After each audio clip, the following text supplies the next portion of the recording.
ശ്രീ ലിജു, എന്താണ് ഈ കെ മുരളീധരന്റെ ഫേസ്ബുക്ക് പോസ്റ്റിന്റെ അർത്ഥം? പകൽവാഴും പെരുമാളിൻ രാജ്യഭാരം വെറും 15 നാഴിക മാത്രം, ഞാൻ ഞാൻ ഞാൻ എന്ന ഭാവങ്ങളെ ആരെയാണ് ഉദ്ദേശിച്ചത്?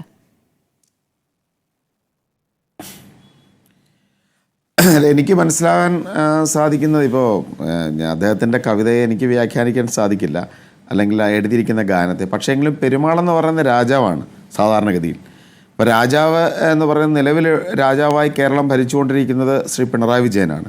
പിണറായി വിജയൻ്റെ ഈ അധികാരധാർഷ്ട്യത്തിൻ്റെ നാളുകൾ എണ്ണപ്പെട്ട് കഴിഞ്ഞിരിക്കുമെന്നാണ് ശ്രീ കെ മുരളീധരൻ ഉന്നെ പറഞ്ഞിരിക്കുന്നതെന്നാണ് എനിക്ക് മനസ്സിലാക്കാൻ സാധിക്കുന്നത് വളരെ കൃത്യമായി. കാരണം 15 ഇപ്പം സുരേഷ് പറഞ്ഞു 15 നാളുകൾ 23-ാം തീയതി റിസൾട്ട് വരും.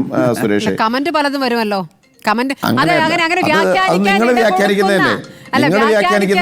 വ്യാഖ്യാനിക്കാൻ ഇട കൊടുക്കുന്ന പോസ്റ്ററുകൾ എന്തിനാണ് ഈ സമയത്ത് ഇടുന്നത് എന്നൊരു ചോദ്യം ഉണ്ടല്ലോ ലിജു.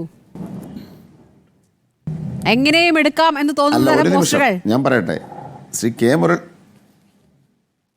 ഒറ്റ മിനിറ്റ്. ശ്രീ കെ മുരളീധരൻ വളരെ കാവ്യാത്മകമായി നിലവിലിരിക്കുന്ന ഇടതുപക്ഷ ഭരണത്തിൻ്റെ അവസാനം കുറിക്കുന്ന ദിനങ്ങൾ 23-ാം തീയതി റിസൾട്ട് വരുന്നതോടെ കേരളത്തിൽ വാഴിക്കൊണ്ടിരിക്കുന്ന പെരുമാൾമാരുടെ എല്ലാം അവസാനം കുറിക്കുമെന്ന് പറയുമ്പോൾ അത് BJP-ക്കാർക്ക് എന്താ അങ്ങനെ തോന്നാത്തത്? എൻ്റെ പ്രശ്നം അതാണ്. നിങ്ങൾക്ക് എന്തുകൊണ്ട് അങ്ങനെ തോന്നുന്നില്ല? ഈ പരസ്പര സഹായ സംഘത്തിൻ്റെ പ്രശ്നമല്ലേ കാരണം? പരസ്പര സഹായ സഹകരണ സംഘമാണ് ഇതിൻ്റെ യഥാർത്ഥ പ്രശ്നം. ക്രിസ്റ്റൽ ക്ലിയർ പൊളിറ്റീഷ്യൻ എന്ന് പറഞ്ഞപ്പോൾ ഞാൻ പറയുന്നത് താങ്കളുടെ കേട്ടോണ്ടിരിക്കുകയായിരുന്നില്ലേ ഞാൻ? ക്രിസ്റ്റൽ ക്ലിയർ പൊളിറ്റീഷ്യൻ എന്ന് AK ബാലൻ പറഞ്ഞ സമയത്ത് ഒരു പരാമർശവും ഒരു BJP-ക്കാരൻ്റെ ഭാഗത്തുനിന്നും ഉണ്ടായില്ലല്ലോ. അപ്പം നിങ്ങളുടെ പ്രശ്നം, നിങ്ങൾക്ക് പകൽവാഴും പെരുമാൾ എന്ന് പറഞ്ഞാൽ അത് പിണറായി വിജയനാണെന്ന് മനസ്സിലാകുന്നില്ല എന്നുള്ളതാണ്.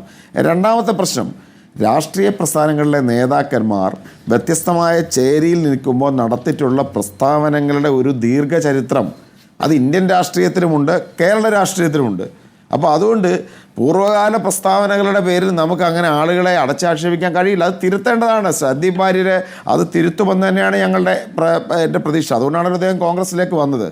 ഭൂതകാലത്തിലെ പ്രസ്താവനകൾ അത് കാലത്തിലേക്ക് കുഴിച്ചുമൂടപ്പെടട്ടെ, അതൊക്കെ മൂടിപ്പൊക്കൊണ്ടിരിക്കും. അതുതന്നെയാണ് ശ്രീ കെ മുരളീധരൻ പറഞ്ഞതിൻ്റെ അർത്ഥം അത് തന്നെയാണ്. അദ്ദേഹം ഓർമ്മിപ്പിച്ചു എന്നുള്ളതേ ഉള്ളൂ.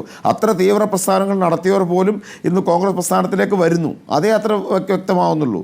പിന്നെ സുരേഷ് പറഞ്ഞതുപോലെ ഇനി സന്ദീപ് വാര്യർ വരുമ്പോൾ കൽപ്പാത്തി തെരുവിലെ ഒരു നായ പോലും അങ്ങനെയൊന്നും അടച്ചാക്ഷേപിക്കരുത് സുരേഷ്. നമ്മൾ ഇപ്പം ഞങ്ങളുടെ പാർട്ടിയിൽ നിന്ന് പുറത്തു പോയിട്ടുള്ള ആൾ ശ്രീമതി പത്മജ വേണുഗോപാൽ കോൺഗ്രസ് പാർട്ടിയിൽ നിന്ന് പുറത്തു പോയിട്ട ഒരാളാണ്.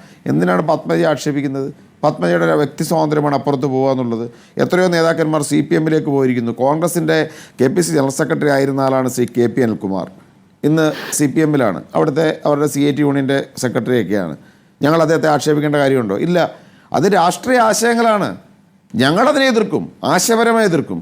അതല്ല സന്ദീപ് വാര്യരുടെ കൂടെ വരാൻ പിന്നെ നായാണോ അതോ ജനസാഗരമാണോ എന്നൊക്കെ കാലം തെളിയിക്കേണ്ട കാര്യമല്ലേ? ഈ പറഞ്ഞ കാര്യങ്ങളിലുള്ള ഖേദം എന്ന് പറയുമ്പോൾ ഈ വംശഹത്യവാദി ആയിരുന്നല്ലോ, അത്തരത്തിലുള്ള പ്രയോഗങ്ങൾ പോലും നടത്തിയിട്ടുണ്ട്. അതടക്കം ഇപ്പോൾ സാമൂഹ്യ മാധ്യമങ്ങളിൽ ശക്തമായി ഉയർന്നുകൊണ്ടിരിക്കുകയാണ്.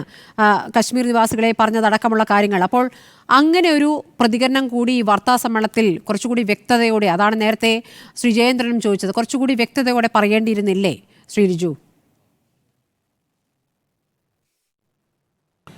അല്ലാതെ ഞാൻ പറഞ്ഞല്ലോ, അത് അദ്ദേഹം വരും ദിവസങ്ങൾക്ക് ഒരൊറ്റ പത്രസമ്മേളനത്തിൽ തന്നെ എല്ലാ വിഷയങ്ങൾക്കും മറുപടി പറയേണ്ടതുണ്ടോ? അപ്പോൾ അദ്ദേഹം പറഞ്ഞു, ഞാൻ നിന്നൊരു പ്രസ്ഥാനം പരമത വിദ്വേഷത്തിൻ്റെ പ്രസ്ഥാനമായിരുന്നു, വെറുപ്പിൻ്റെ ഒരു ഫാക്ടറി ആയിരുന്നു. ഞാൻ അവിടെ നിന്ന് സ്നേഹത്തിൻ്റെ ഒരു കടയിലേക്ക് വരുന്നു, രാഹുൽ ഗാന്ധിയുടെ ഒരു ഫ്രേസ് കടമെടുത്തുകൊണ്ട്. അപ്പോൾ അതൊരു തുടക്കമാണ്. നാളെ അദ്ദേഹം ഇതുമായി ബന്ധപ്പെട്ട് നിൽക്കുന്ന പല കാര്യങ്ങളെക്കുറിച്ച് അദ്ദേഹത്തിന് ക്ലാരിറ്റി വരുത്തേണ്ടി വരും. കാരണം ഒരു പൊതുപ്രവർത്തനം എപ്പോഴും പബ്ലിക് സ്പേസിൽ നിൽക്കുന്ന ആളല്ലേ. സ്വാഭാവികമായിട്ട് ചോദ്യങ്ങൾ നേരിടേണ്ടി വരും. ചോദ്യങ്ങൾക്ക് അദ്ദേഹം മറുപടി പറയും. അങ്ങനെയാണല്ലോ മുന്നോട്ട് പോകേണ്ടത്. അപ്പോൾ അന്നത്തെ പ്രസ്താവനയിൽ അദ്ദേഹം ഖേദിക്കുന്നു എന്നുള്ള കാര്യം അദ്ദേഹത്തിന് സംസാരിക്കേണ്ടി വരും. ഏത് സാഹചര്യത്തിലാണ് അന്നത് പറഞ്ഞത്, ഇന്നത് സാഹചര്യം മാറിയിരിക്കുന്നു, വ്യക്തമാക്കേണ്ടി വരും. അങ്ങനെയാണല്ലോ മുന്നോട്ട് പോകുന്നത്. അങ്ങനെയാണ് രാഷ്ട്രീയ പ്രവർത്തകരുടെ എല്ലാ കാലഘട്ടത്തിലെയും ചിന്തകൾ എങ്ങനെയായിരുന്നു. EMS നമ്പൂതിരിപ്പാട് കേരള പ്രദേശ് കോൺഗ്രസ് കമ്മിറ്റിയുടെ സെക്രട്ടറി ആയിരുന്ന ആളാണ്. KPCCയുടെ ആദ്യ സെക്രട്ടറിമാരിൽ ഒരാളായിരുന്നു EMS നമ്പൂതിരിപ്പാട്. ഗാന്ധിയൻ പ്രത്യയശാസ്ത്രമായിരുന്നു.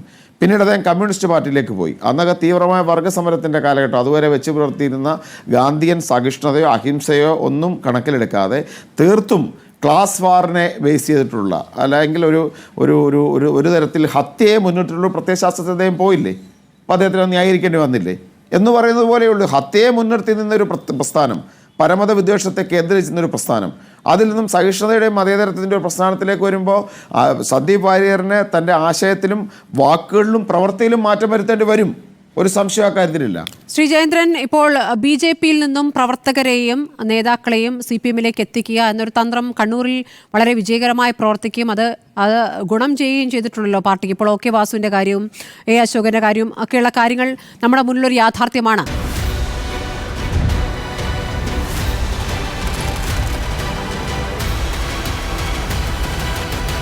ഡിബേറ്റ് വിത്ത് സ്മൃതി പരുത്തിക്കാട്.